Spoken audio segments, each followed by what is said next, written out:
için de mecliste yoğun bir gündü biliyoruz. Ancak hemen ilk sorumu size yöneltmek istiyorum.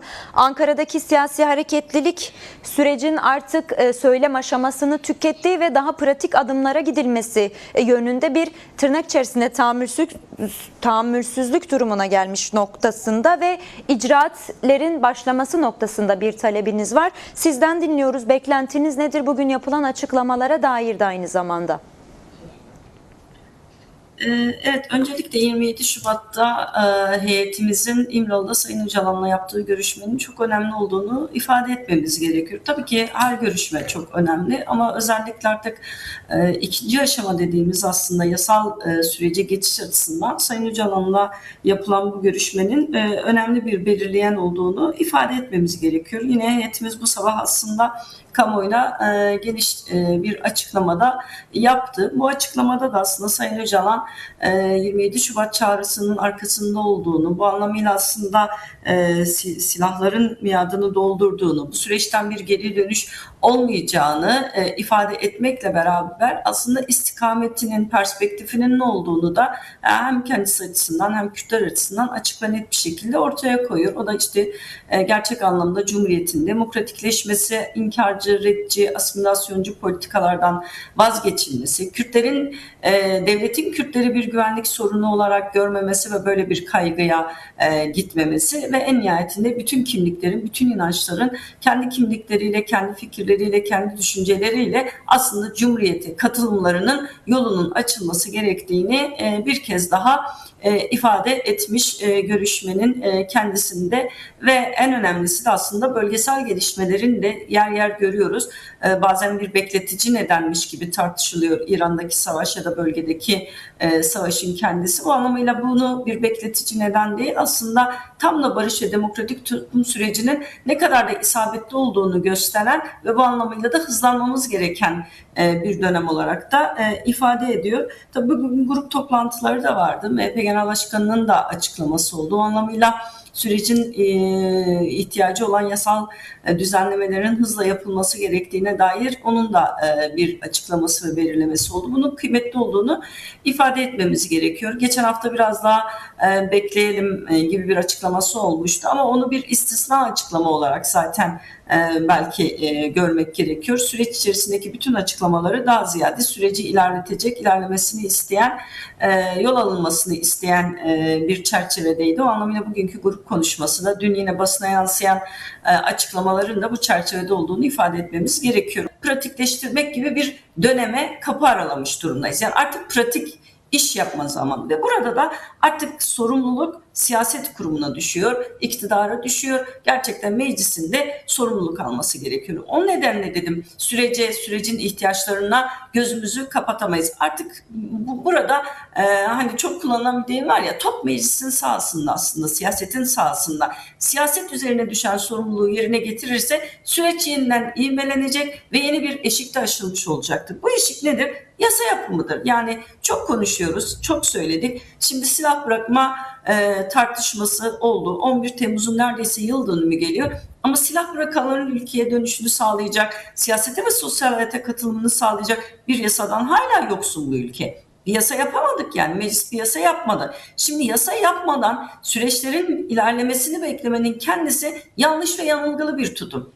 Süreç yasasız ilerler mi? Bugüne kadar yasasız ilerledik. Bakın bütün bu aşamalar 27 Şubat çağrısından tutalım PKK'nın feshine, silah bırakma kararına, oradan 11 Temmuz silah yakmasına, oradan Türkiye'den güçlerini çekmesine, ZAP'ın boşaltılmasına kadar bütün bu aşamaların her birisi yasasız gerçekleşti. Ama şimdi bu sürecin yeni bir aşamaya ihtiyacı var. Yeni bir aşamaya geçmemiz gerekiyor. Sonuçta durduğumuz yerde durarak sonuç alamayacağımız ortada. O zaman bu yeni aşamaya geçişi sağlayacak bir yasanın hızlı bir şekilde müstakil yasa denilen, kök yasa denilen, kod kanun denilen, bizim özgürlük yasaları diye ifadelendirdiğimiz özgürlük yasalarının hızlı bir şekilde meclise gelmesi ve artık yasalaşması gerekiyor. Burada da iktidar sorumluluk almak zorunda. İktidarın şu kaygıdan kurtulması gerekiyor. Ya Ben bunu yapacağım.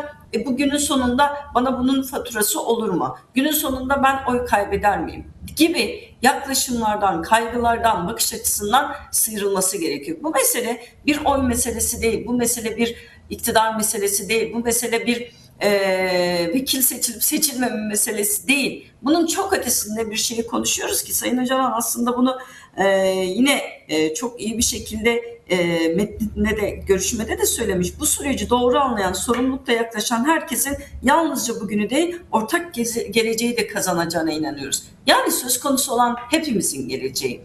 Söz konusu olan ortak geleceğimiz. O nedenle burada dar yaklaşmamak, tam da Sayın Öcalan'ın dediği gibi dar yaklaşmamak, süreci dar bir bakış açısıyla ele almamak, burada bütün bir ülkeye ve bütün bir bölgeye, bütün ülke halklarına ve bölge halklarına kazandıracaklarına odaklanmak ve bunun da gereklerini yapmak gerekiyor. Bu anlamıyla daha fazla beklemek en nihayetinde sabotajları, provokasyonları beraberinde getirecektir. Bu uyarı ilk günden beri yaptık. Sayın Öcalan bizimle olan görüşmede de bunu ifade etmişti. Süreç uzadıkça bazı risklerin beraberinde geleceğini söylemişti. Bugün bu riskleri elimine etmiş durumda değiliz. Beklediğimiz her gün en nihayetinde bu risklere açık hale geliyor sürecin kendisi. Onun nedeniyle süreci korumak aynı zamanda ilerletmekten geçiyor. Süreci korumak, süreci bir yasal çerçeveye oturtmak, yasal bir bağlama oturtmaktan geçiyor. Süreci korumak bugün siyasetin, gerçekten demokratik siyasetin güçlenmesi, sözünü eylemesi gereken bir dönemi de gerekli kılıyor.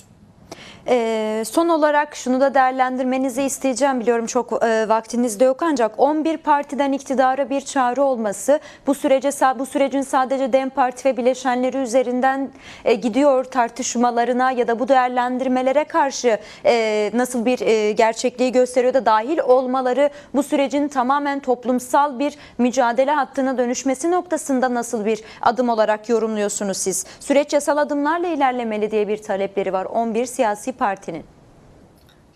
Evet, bizim de orada imzamız var. Hem bileşenlerimizden, partinin bünyesinde bulunan bileşenler, aynı zamanda da ittifak güçlerimizle beraber hazırladığımız ve kamuoyuna duyurulan bir metin. Oradaki bütün taleplerin her birisi, bir kısmı zaten yeni bir yasal düzenleme gerektirmeyen talepler. Örneğin kayyumların iade edilmesi, ahim ve AYM kararlarına uyulması, siyasetin üzerindeki yargı kıskacının kaldırılması, parti kapatma ve kayyum atama gibi partilere, kayyum atama gibi uygulamalardan derhal vazgeçilmesi gibi aslında sadece siyasi iktidarın irade olarak yapabileceği, yani bunu karar vererek yaşamsallaşacak birçok başlık var. Onları ifade edelim. Bunlar için hiçbiri için bizim yasa yapmaya ihtiyacımız yok. Siyasi iktidar diyecek ki evet ya ben bu yanlış, yanılgılı yoldan geri dönüyorum, demokrasiye dönüyorum, hukuka dönüyorum demesi yeterli. Hukuku esas alması yeterli. Bu birincisi. İkincisi de demin de konuştuğumuz süreç yasaları, onlar zaten hem bizim hem de o açıklamada imzası bulunan bütün siyasi partilerin talebidir. Bu konuda da hızlı bir şekilde adım atılması gerekiyor. İlk günden söyledik. Bu süreç sadece DEM Parti, MHP, AKP sınırlılığında bir süreç değildir.